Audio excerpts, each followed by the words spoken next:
چیزوں کی باطن کی وجہ سے اس کے ظاہر کا قیام ہے. اگر وہ باطن نہ ہوتا تو پھر اس کے ظاہر کا وہ قیام نہ ہوتا. لہٰذا عبادات کے اندر بھی انبیاء علیہم السلام نے جو کچھ عبادات کے طریقے دیے تو اس کی جو ظاہری صورت ہے وہ ظاہری صورت کی اہمیت اس لیے ہے کہ اس کے باطن کے اندر کوئی نہ کوئی حکمت اور کوئی نہ کوئی علم دیا گیا ہے. اس باطن کی وجہ سے اس ظاہر کی اہمیت ہے. اگر اس باطنی فلسفے کو، اس حکمت کو اٹھایا جائے تو پھر اس ظاہر کی اہمیت خود بخود ختم ہو جاتی ہے. ٹھیک ہے؟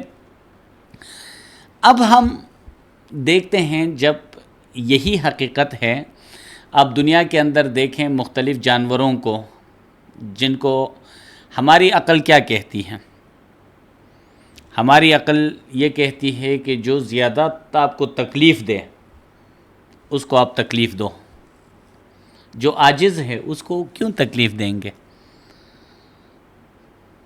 تو جو بھیڑیا ہے اس کو ذبح کر کے کھانا چاہیے، بیچاری بکری نے کسی کا کیا بگاڑا ہے. تو یہ بکری کا حلال ہونا اور بھیڑیے کا حرام ہونا ظاہر میں دیکھیں تو بات سمجھ میں نہیں آتی ہے. نہ اس کے ظاہر کی وجہ سے ہے بلکہ اس کے نفس کے اندر پوشیدہ قوتوں کی وجہ سے. ایک ایسی ہستی کہ جو اس کے فوائد اور نقصانات کو جانتی ہے، جو اس کے باطن کے اندر ان حقیقتوں کو جانتی ہے، اس نے کہا کہ یہ آپ اپنے ذات میں اس کو جگہ دے سکتے ہو، ان جانوروں کو آپ اپنی ذات میں جگہ نہیں دے سکتے ہو. تو یہ جو جانوروں کو اپنے ذات میں جگہ دینے اور نہ دینے کے لیے جو انسانان کامل کی طرف سے حکم ہوا ہے، جو پیغمبر اکرم صلی اللہ علیہ وآلہ وسلم کی طرف سے یہ ارشاد ہوا ہے، تو یہ در حقیقت اس کے باطن کی وجہ سے ہے، اس کے ظاہر کی وجہ سے نہیں ہے. لہٰذا ہمیں پتہ چلا کہ ظاہر سے بڑھ کر باطن کی اہمیت ہے، اور کسی بھی چیز کو کرنے اور نہ کرنے کے پیچھے ایک علم پوشیدہ ہے.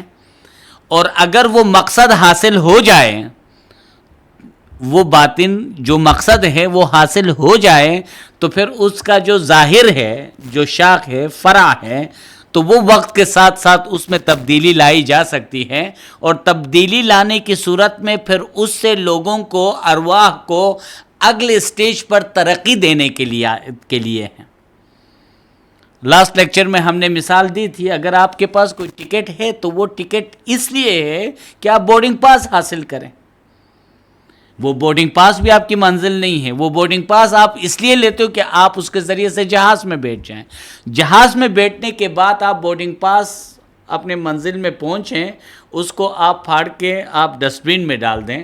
بورڈنگ پاس حاصل کرنے کے بعد آپ ٹکٹ کو پھاڑ کے پھینک دیں تو آپ کے سفر میں کوئی رکاوٹ نہیں ہوگی، آپ کو کوئی فرق نہیں پڑے گا، کیونکہ اس کے ذریعے سے جس چیز کو حاصل کرنا تھا وہ حاصل کر لیا، اس کا کام پورا ہو گیا. اب آپ اس کو ختم کر سکتے ہیں.